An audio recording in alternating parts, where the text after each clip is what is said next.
মাত্ৰ ৫,০০০ টকা খৰচ কৰি আৰম্ভ কৰক এই ব্যৱসায়। মাহত উপাৰ্জন হ'ব ৫০,০০০ টকা। কেনেকৈ আৰম্ভ কৰিব এই ব্যৱসায়? ইয়াৰ বাবে আপুনি কি কি কৰিব লাগিব সবিশেষ জানিবলৈ ভিডিঅ'টো শ্বেয়াৰ কৰি শেষলৈকে চাওক। মাত্ৰ ৫,০০০ টকাৰ মেচিনৰ পৰা প্ৰতিমাহে ৫০,০০০ টকা উপাৰ্জন কৰি ইমান অৰ্ডাৰ পাব, বহিবলৈ সময় নাথাকিব। আজি আমি আপোনালোকৰ বাবে লৈ আহিছো এটা আচৰিত ব্যৱসায়িক ধাৰণা, যাৰ বাবে আজিকালি বহুত টকা উপাৰ্জন কৰিব পাৰিব। এই ব্যৱসায়টো কম বিনিয়োগেৰে আৰু সৰু কোঠা এটাতে আৰম্ভ কৰিব পাৰি। অৰ্থাৎ যদি আপুনি বিচাৰে আপুনি আপোনাৰ ঘৰৰ পৰাও এই ব্যৱসায় কৰিব পাৰে। আচলতে আমি কাগজৰ প্লেট বনোৱাৰ কামৰ কথা কৈছো। এটা মেচিন ৰাখি তাৰ সৈতে কেইঘণ্টামান কাম কৰিলে আপুনি এটা অৰ্ডাৰ সম্পূৰ্ণ কৰিব পাৰিব। ইচ্ছা কৰিলে এজন বা দুজন শ্ৰমিকো নিয়োগ কৰি এই ব্যৱসায়ৰ পৰা টকা উপাৰ্জন কৰিবলৈ আৰম্ভ কৰিব পাৰে।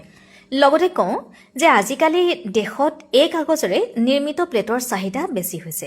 এই ব্যৱসায়ত বিনিয়োগ আৰু উপাৰ্জনৰ বিষয়ে জনাওক আপোনাৰ মতামত। কাগজৰ প্লেটৰ ব্যৱসায় এনেকুৱা এটা কাম যিটো গাঁৱৰ বা চহৰৰ যিকোনো ঠাইতে আৰম্ভ কৰিব পৰা যায়, কাৰণ এই প্লেটখন প্ৰতিটো অনুষ্ঠানতে খোৱাৰ বাবে চাহিদা থাকে। এতিয়া যদি আপুনি ভাল মানৰ প্লেট এখন দিয়ে তেন্তে এই প্লেটখন পাবলৈ কোনোবাই কিয় বহুত দূৰলৈ যাব? এতিয়া যদি আমি ইয়াত বিনিয়োগৰ কথা কওঁ তেন্তে এই ব্যৱসায়ৰ বাবে দুবিধ মেচিন আছে। এটা হৈছে মেনুৱেল, আনটো হৈছে অট'মেটিক, যাৰ খৰচো বেলেগ বেলেগ, য'ত ব্যয় হ'ব ক্ৰমে ২০,০০০ আৰু ৪০,০০০ টকা, য'ত চৰকাৰেও আপোনাক সহায় কৰিব আৰু ৮০% ঋণ প্ৰদান কৰিব, যাৰ বাবে আপুনি অতি কম বিনিয়োগ কৰিব পাৰিব। কম বিনিয়োগ কৰিব লাগিব আৰু ইয়াৰ পৰা আয় জানো আহক। কাগজৰ প্লেটৰ চাহিদা আজিকালি খুবেই বেছি। প্ৰতিটো অনুষ্ঠানতে মানুহে এই প্লেটখন কিনিব বিচাৰে বা কিনে। ইয়াত ইয়াৰ নিৰ্বাচৰ কাগজৰ প্লেটৰ চাহিদা আজিকালি খুব বেছি। প্ৰতিটো অনুষ্ঠানতে মানুহে এই প্লেটখন কিনে।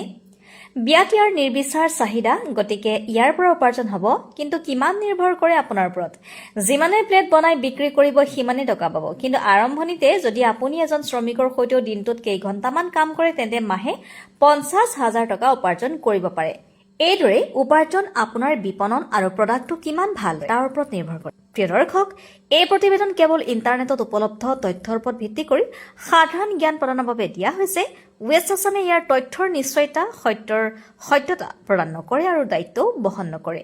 ভিডিঅ'টো ভাল লাগিলে শ্বেয়াৰ কৰিবলৈ নাপাহৰিব আৰু এনেধৰণৰ বাতৰিবোৰ বা ভিডিঅ'সমূহ পাবলৈ পেজটো ফ'ল' কৰিব।